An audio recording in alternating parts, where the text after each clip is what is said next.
Hey friends, this is Dr. Ginger Pillitteri from SpEdadvisors.com. And I just wanted to come to you today and let you know we've been getting a lot of questions out there regarding different services that are provided for your child or your family member. And one of those services that has been questioned is ABA therapy. Well, we have one of the highest rated ABA clinics on our site from the Bista Center in Mesa, Arizona.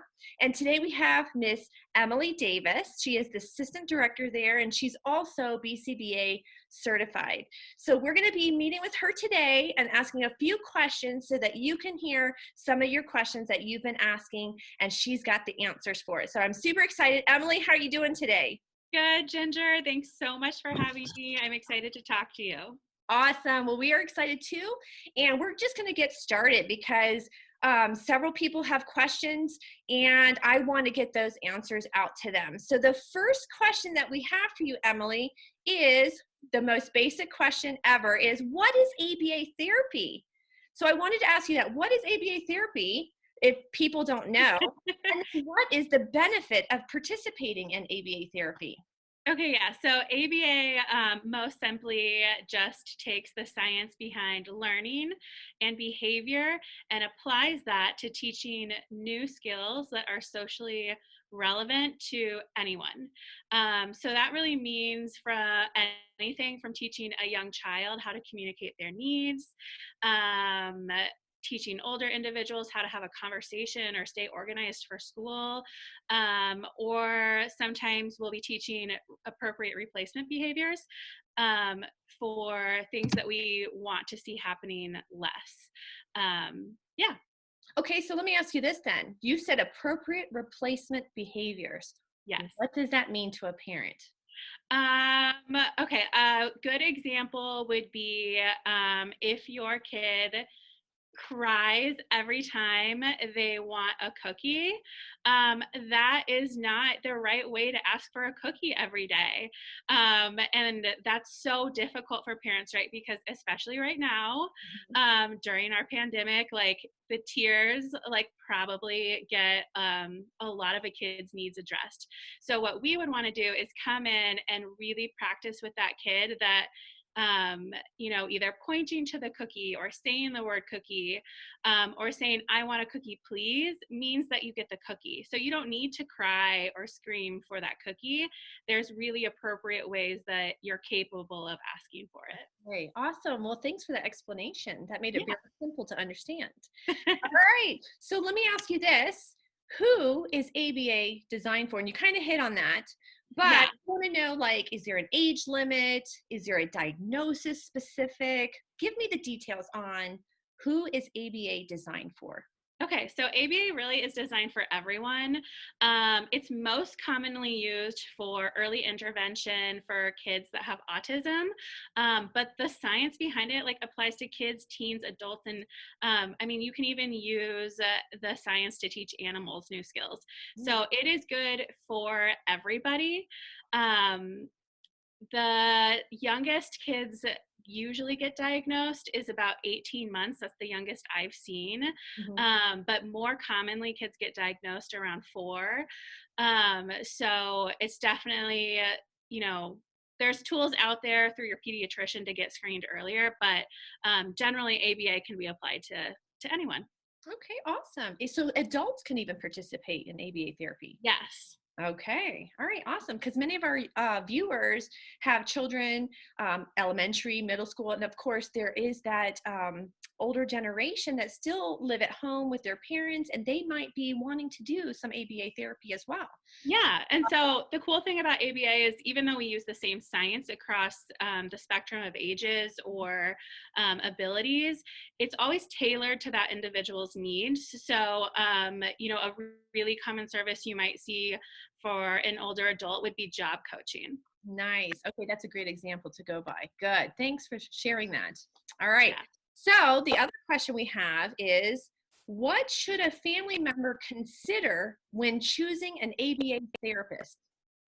Okay, I think that's such a tough question because there's so many things that come to mind, but I would say the most important thing is to have a board certified behavior analyst. That credential just really signals that that person has gone through a lot of learning experiences to get to where they're at. So educationally speaking, they're really qualified to be providing that service. It would also be important that you find someone who is experienced with whatever needs you're seeking help with. After that, I would really say that you're going to want to look for a well-rounded individual or company. For us at the Bista Center, well-rounded looks like providing our services in multiple settings. So we want our kids to practice these skills we teach, like in our school-like center, in their homes, or in a preschool. So we know that they can do whatever we teach them wherever they are. It's not helpful to learn a school or skill if you can only do it in one place. Correct. So you want to generalize that skill that you're teaching perhaps in your office setting, Yeah. and you want them to take that skill and utilize it in the home or at Yeah. school or in the community as well. Yeah. So does a lot of ABA therapies do home services, especially Yeah. during So time? they do, yeah. So lots of ABA, everyone runs a little bit differently, but commonly they're provided in clinic or home settings. Okay. And generally those recommendations are really individual. So like if you're only going to be working on social skills, it's probably not appropriate to just do services in home unless you always have a friend that can come over and practice those skills with you. Okay, well, and let me ask you this, look, especially during this time when everyone is at home, can ABA therapy be done virtually? Yeah, so that's obviously been on our plate a lot recently. We had to kind of develop a new treatment delivery service model, and we have been able to do a lot virtually, which is so exciting because it is a different platform for us. So we're able to do all of our parent training virtually, which is cool. And then we've also been able to set up virtual social groups, which has been so fun. Nice. Our kiddos are doing a great job staying connected with each other and practicing those skills they need. It's definitely a little different, but also a good way for us to see if their skills are generalizing. Good, nice job on that. I love that. I love the virtual world. I think it's awesome to take that into their setting if they're not able to leave the house, and especially during this time. That's amazing. I love that your company is doing that. Great. I Okay. will say, oh, sorry. No, go I ahead. will say there are a few, the only thing, that might make ABA difficult to attain virtually is a lot of skills go into being capable to do that. The younger you are, the less you're going to want to attend to that screen for longer durations. So just depending on a kid's individual skills is what would make it successful. All right, so it's all individually based. So when Mhm. parents maybe want to pursue ABA therapy, they can ask the company or the therapist if that's an option for their Yes. child. Okay, awesome. Good. Okay. Well, and another thing too is if a parent's going on, let's say the internet, and they're Googling ABA therapy or ABA personnel, there's a lot of different type of acronyms attached. Yeah. So the BCBA, and then there's the RBT I've seen, and then there's the BCABA. That can be kind of confusing for a parent. Can you break it down and tell us kind of what that means? Yeah, that's a great question. So all of the credentials you mentioned are monitored by a single credentialing board known as the BACB. And the goal of that board is really just to maintain ethical standards and scientific standards of ABA in general. But the biggest difference between all of those titles you mentioned is going to be the levels of education. Okay. So BCBA has to have a master's degree or higher. A BCABA has to have a bachelor's degree or higher, and an RBT has to have at least a high school diploma. Each level of credential requires a national exam to be passed. The higher the credential, the lengthier and more intense those exams get. But the other requirement for each level is you go through a different internship process where you're supervised so that somebody who is already qualified to provide those services, gets to make sure you really do know what you're doing early on in your career. So even the person who has the RBT, they still have to take a test to be certified. Okay. So Yeah, that's good you to know. can. Yeah, you can provide ABA therapy without having that RBT credential. It's highly recommended you do, just because it does make you more qualified and you do receive training. What makes ABA special is that you're always practicing under a BCBA. Okay. So even the BCABA and the RBT are practicing under the umbrella of the higher credential. Yes. She's always monitoring. Yeah, and all levels can work directly with a client or individual with special needs. Typically, you're going to see the RBT doing a lot of the direct face-to-face time, Okay. but every level is qualified and capable. Perfect. Awesome. Okay. I had this question come in. What advice can you give a family seeking ABA therapy that can maximize their results? So they wanted to basically know, how can they get the most out of their ABA therapy for their child? Yeah, I love that question. It's a little difficult because ABA really does look different for every individual.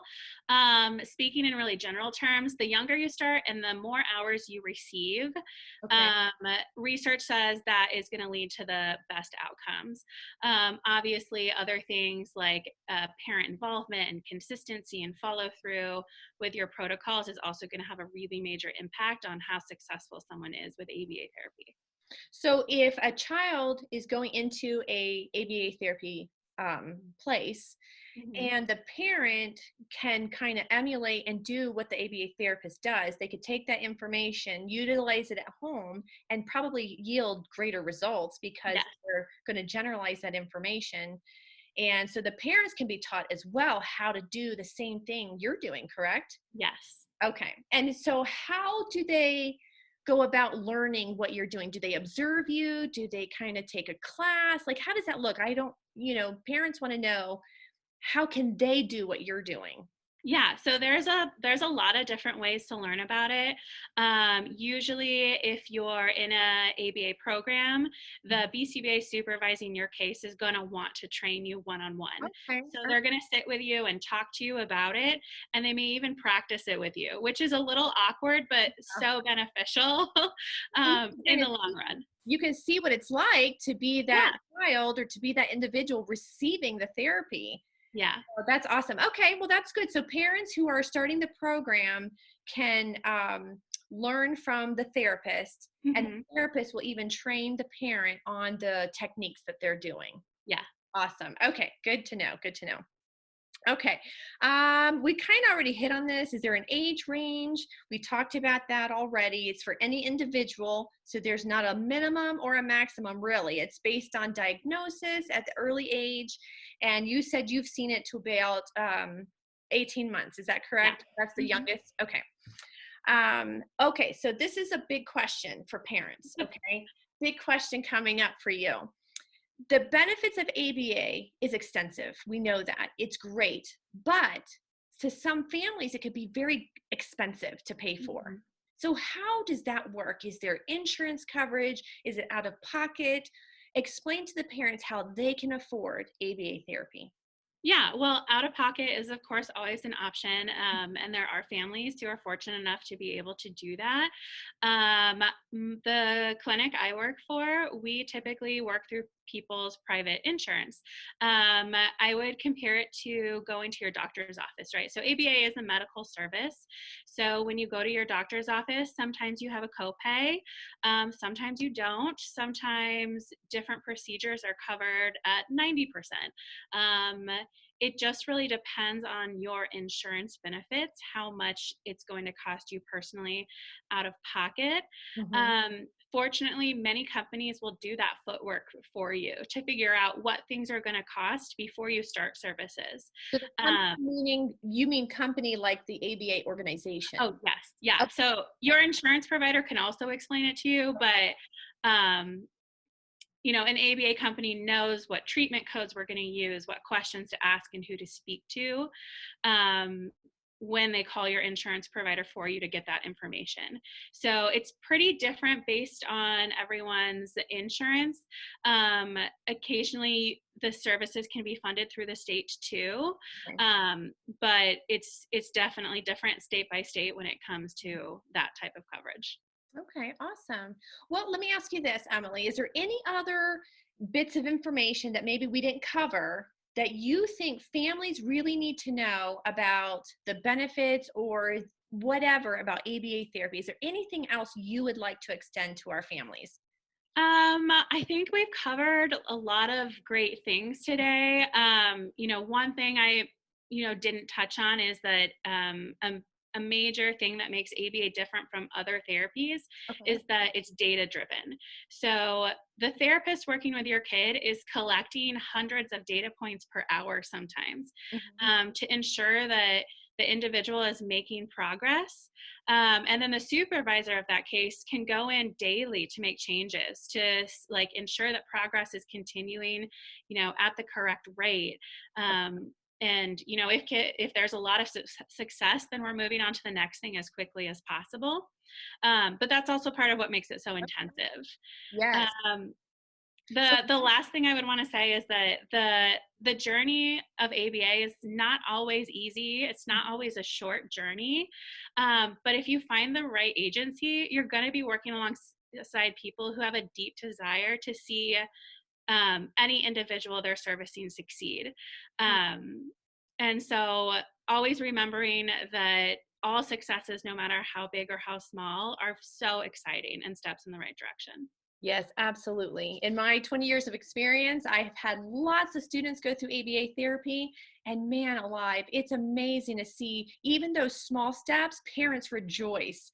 And they're so forever grateful for those ABA therapists because they just provide such a great service for their family members, for their children, whatever, whoever it is. And they really see those results. And I do believe, and parents need to realize that it is a celebration even for those small steps being made. So I love that. Thank you for sharing that. Yeah, thank you so much for having me. Yes, and we've enjoyed it. And parents, I hope you enjoyed this broadcast with Emily Davis from the Bista Center. Can you pronounce it one more time? Because I know I'm saying it wrong. No, you're so close. It's the Bista Center. It's Swedish, so it's Center. yeah. I love it.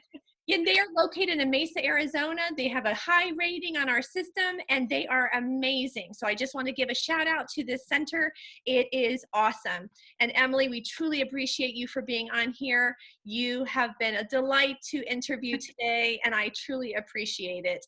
So thanks to our families. This is Dr. Ginger Pillitteri from SpEdadvisors.com. And I just want to encourage you to go on our site, review your ABA therapist, review your other service providers, review those businesses out there so that other parents can see your opinion and be able to make an educated decision for their family member. So until next time, I'll talk to you later. Have a great day.